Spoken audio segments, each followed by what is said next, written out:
झारखंड के ट्रेजरी घोटाले मामले में बड़ा अपडेट सामने आ रहा है। अब इस पूरे मामले की जांच सीआईडी करने वाली है। मुख्यमंत्री हेमंत सोरेन ने जांच के लिए स्वीकृति दे दी है। अब जल्द ही एसआईटी का गठन किया जाएगा और अलग-अलग पहलुओं पर इस पूरे मामले की जांच की जाएगी। इसी पर हम बातचीत करेंगे। हमारे सहयोगी हमारे साथ है विकास।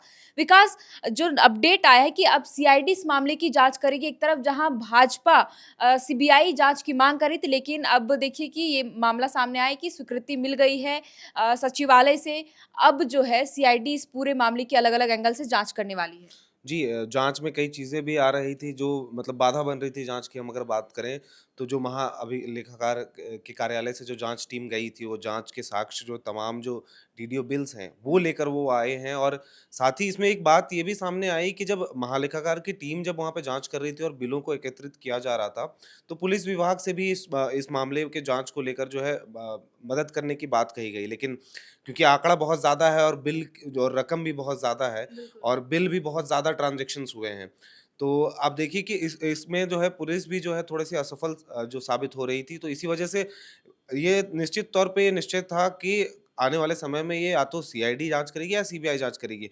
हाँ, इस पे अगर अब सियासी हलचल तेज़ होती है कि सीआईडी के बदले सीबीआई जाँच करना, तो जाँच कोई भी एजेंसी करे बस ये बात सवाल और मतलब क्या कहें कि निष्कर्ष यही होगा कि जो घोटाला हुआ है मुख्य रूप से जो है 1-1 रुपए की पाई-पाई की जो है हिसाब, वो वापस ला सके जो है कोई भी एजेंसी करे ये अब इस पे फ़र्क नहीं पड़ता कि सीआईडी करे या सीबीआई करे। बिल्कुल। तो आपको बता दें कि बोकारो ज़िले में सबसे पहले ट्रेज़री से वेतन के नाम पर अवैध निकासी की गई थी। ये मामला सामने आया था, जिसके बाद 24 घंटे के भीतर ही हज़ारीबाग ज़िले का मामला सामने आया, जहाँ पर करोड़ों रुपए अवैध निकासी किए गए, लगभग 10 करोड़ रुपए। लेकिन क्या अब सीआईडी इस मामले की पूरी जाँच करेगी चौबीसों जिलों में? हालाँकि वित्त मंत्री ने तो आदेश दे दिया है कि जितने भी कोषागार हैं चौबीसों जिलों में, उन सभी 33 कोषागार में जाँच हो और कहाँ, कब, कैसे निकासी हुई उन जी। सबों की। तो क्या इसमें कई पहलुओं पर जब जाँच करेगी सीआईडी, तो और भी मामला बढ़ सकता है सभी जिलों से, क्योंकि पलामू का भी नाम सामने जी, आ जी। रहा है? बिल्कुल और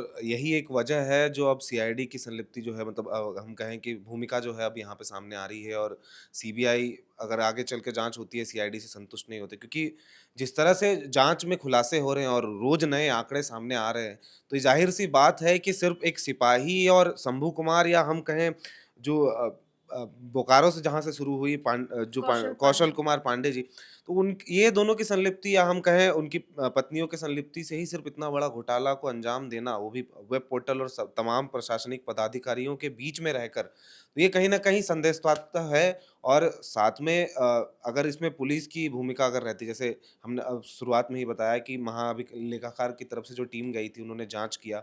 उस दौरान जो है पुलिस की तरफ से भी जो है एक हम कहें कि वो भी सक्षम नहीं हो पा रहे हैं, तो कहीं न कहीं आगे परते दर परते जो है रोज़ खुल रही है, रोज़ नए आंकड़े आ रहे हैं, रोज़ नए ट्रांज़ैक्शन आ रहे हैं, रोज़ नए डीडीओ बिल निकल अच्छा, कर आ कहा रहे हैं। जा रहा है कि अब इसके जो तार है ट्रेज़री घोटाले की तार, जी। वो महाराष्ट्र या फिर बिहार, इन अलग-अलग ज़िलों से भी जोड़े जा रहे हैं। और शंभू की बात की आपने, तो बोकारो में तो कौशल कुमार पांडे का नाम आया कि उन्होंने अवैध निकासी की थी। हुँ, लेकिन हज़ारीबाग ज़िले में शंभू और पंकज जो पुलिसकर्मी थे, हुँ। उनका नाम सामने आया था। लेकिन शंभू का जो नाम है, वो काफ़ी चर्चा में है। जी, क्योंकि आंकड़ा भी बड़ा है। 15 करोड़ की राशि कम नहीं होती और जिस तरह से जो संपत्तियाँ हैं उनकी, चाहे हम आलीशान गाड़ियों की बात कर लें, थार, इनोवा, स्कॉर्पियो, चाहे हम उनके घर की बात कर लें। अब हम आपको बता दें कि गया एयरपोर्ट के सामने उनका जो आलीशान घर है, वो भी किसी से अब छुपा नहीं रह गया। हुँ। साथ में जो यहाँ हज़ारीबाग में जो ज़मीन लिया है, वो भी कहीं छुपा नहीं रह गया, 12 डिसमिल की जो ज़मीन है। और इसके साथ-साथ जो अमाउंट की जो रकम मतलब जो अमाउंट की हेरा-फेरी हुई है, वो भी काफ़ी बड़ा है। तो इसीलिए शंभू कुमार चौधरी जो हैं, ये चर्चा का विषय है क्योंकि अभी जब जाँच ये शुरू हुई उससे कुछ समय पहले ही उन्होंने अपनी साली को भी 3 करोड़ रुपए भेजे। और हैरानी की बात ये है कि जिन परिवार वालों के खातों में इन्होंने पैसे डाले हैं फर्जीवाड़े कर कर जो सरकारी अवैध ट्रेज़री से निकासी करके अवैध ट्रांज़ैक्शन निकासी किए करके गए। जो ट्रांज़ैक्शन किए हैं वो जो परिवार वाले जैसे इनकी साली हो गई, इनके साले हो गए या हुँ। फिर इनकी बहन-बहनोई हो गए। तो अब सब लोग पल्ला झाड़ के गायब हो चुके हैं। हम आपको बता दें अभी हाल की ये रिपोर्ट है जब पुलिस इनके आवास पे बिहार में भी इन्होंने छापा मारा और इनके परिवारजनों जिनके खाते पाए गए, सबसे पहले तो वित्त विभाग ने इनके सारे अकाउंट्स फ्रीज कर दिए। अब फ्रीज हो जाने के बाद अब सबको समझ में आ गया रिश्तेदारों को कि अब जो है नकेल कसी जा रही है और कहीं न कहीं हमारी भी गिरफ्तारी हो सकती है, पत्नी की गिरफ्तारी के बाद शंभू कुमार के। तो वो क्या किए कि घर-वर लॉक कर सारे जो उनके दीदी है, उनके जीजा जी हैं, वो फरार चल रहे हैं। अभी उनके जो साली हैं, साले उनका भी पता नहीं चल पाया है। और शंभू कुमार का नाम आने का और एक भी बड़ा कारण ये है क्योंकि ये अनुकंपा में इन्होंने नौकरी ली थी। हुँ, इनके पिताजी की हत्या हुई थी जिसके बाद नौकरी घर में मिलना था। ये 2 भाई हैं, हुँ। इनके बड़े भाई जो हैं, उनको नौकरी मिलनी थी अगर हम देखें नियम अनुसार। लेकिन इन्होंने कुछ और हुरपेच किया उसमें और खुद से नौकरी जो है अपनी ले ली और उसके बाद बड़े भाई से रिश्ता जोड़ दिया। अब वही बड़े भाई जो हैं यानी कि अनुकंपा में बड़े भाई को नौकरी मिलनी थी, लेकिन इन्होंने पैरवी लगाकर या कहें कि हेर-फेर करके उन्होंने अपने नाम नौकरी कर ली। जी, और इ इसी से आप सब पता लग सकते हैं जो व्यक्ति अपने परिवार का सगा नहीं हो पा रहा है, वो हमारे राज्य का और किसी विभाग का सगा कैसे हो सकता है?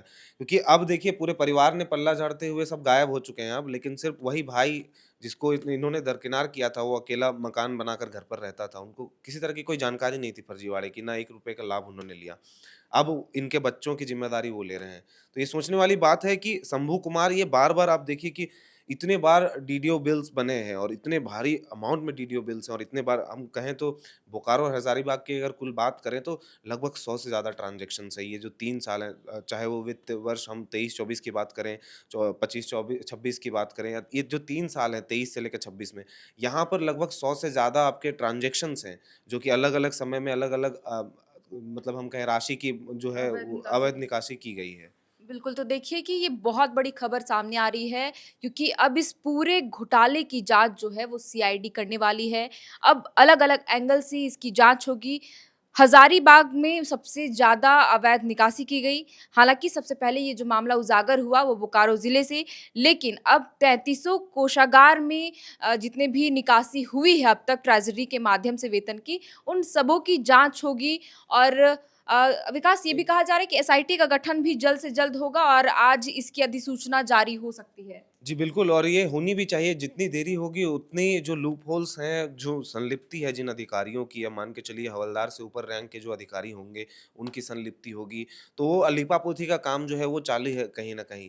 तो अगर जितनी जल्दी ये कार्रवाई शुरू होती है, जितनी जल्दी ये जाँच शुरू होती है, उतना अच्छा होगा और एक-एक रुपए का जो है हिसाब भी मिल मतलब पाएगा। अब सीआईडी जाँच करेगी तो परत दर परत तो खुलेंगे, लेकिन कई इसमें बड़े अधिकारी भी जी, लपेटे में आ बिल्कुल, सकते बिल्कुल। हैं। क्योंकि ये कहीं से भी संभव नहीं है कि इतने बड़े अब 30 करोड़ के आंकड़े जो सामने आ रहे हैं, 27 से 30 करोड़ के बीच का जो आंकड़ा सामने आ रहा है, ये कोई आम बात नहीं होती है किसी ट्रेज़री से पैसे निकाल लेना और इतने बड़े अमाउंट और इसे हम चारा घोटाले की तर्ज का मतलब जी, नाम दिया जा रहा बिल्कुल, है। बिल्कुल।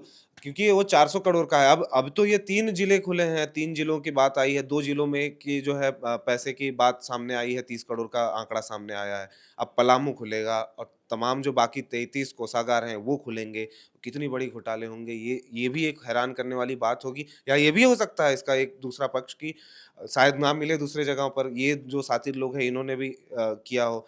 और जाँच का विषय इसलिए भी बनता है क्योंकि जिन खातों से इन्होंने ट्रांज़ैक्शन किया है ना, वो या तो मृत हवलदार के नाम पर है या तो फिर जो कार्यरत मतलब हम कहें कि सेवानिवृत्त हो गए मतलब हैं। बहुत सोची-समझी एक जी, तरह जी। से जो इसको रिटायर हो अंजाम बहुत सोची और प्लानिंग एकदम पूरे प्लानिंग प्लॉटिंग के साथ इस जो ये पूरी जो घोटाले को घोटाले अंजाम को अंजाम दिया गया क्योंकि जिस तरह जो हवलदार जो सेवानिवृत्त हो चुके हैं, उनको उनके नाम का अकाउंट बनाना, उसके जगह पर अपनी पत्नी का अकाउंट नंबर डालना मतलब इन्होंने नाम तो बदला ही बदला, साथ में अकाउंट नंबर के साथ भी फेरबदल की और उस डाटा के साथ खिलवाड़ किया और उसके बाद वो पैसा उसके अकाउंट में आ जाना, कहीं न कहीं कोषागार से लेकर जो प्रशासनिक महकमा है, जो एक लेयर बना हुआ है अधिकारियों का, वहाँ कहीं न कहीं कुछ न कुछ तो संलिप्ति है, तभी जाकर ये अंजाम दे पाया गया। तो बिल्कुल। जाँच इसीलिए अनिवार्य है और जाँच होनी भी चाहिए इसकी। तो आपको बता दें कि जैसे कि इन्होंने कहा कि इसमें कई खुलासे हो सकते हैं, बड़ा महकमा भी इसमें इनकी संलिप्तता सामने आ सकती है, जैसे सीआईडी इस पूरे घोटाले की जाँच करेगी।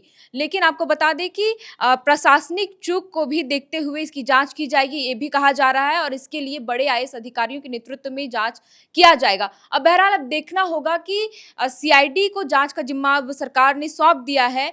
अब एसआईटी का गठन कब होता है और इस पूरे मामले की जाँच अगर होती है, शुरू होती है, तो क्या-क्या नए खुलासे होते हैं। जो भी नया अपडेट आएगा सामने हम आपके साथ ज़रूर साझा करेंगे। आप देख रहे थे एयर नाउ और इस पूरे बातचीत में हमारे साथ शामिल थे विकास और मेरा नाम है शरतन। कैमरे के पीछे मौजूद है सुमन। बहुत-बहुत शुक्रिया।